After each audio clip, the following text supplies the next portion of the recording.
Welcome to our channel. If you want to adjust the Auto-Lock Timeout settings on the Uber app, follow this quick guide to understand device security settings. Step 1. Understand that the Uber app itself doesn't have a dedicated Auto-Lock Timeout setting. Instead, this feature is controlled by your device's system settings. Step 2. On an iPhone, go to Settings, then tap on Display and Brightness to access Auto-Lock options. Step 3. Tap on Auto-Lock and select your preferred timeout duration, ranging from 30 seconds to never. Choose a shorter time for better security. Step 4. On an Android device, open Settings, then tap on Display or Lock Screen, depending on your device model.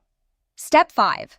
Look for Screen Timeout or Sleep Settings and tap on it to see available timeout options. Step 6. Select your preferred timeout duration from the list.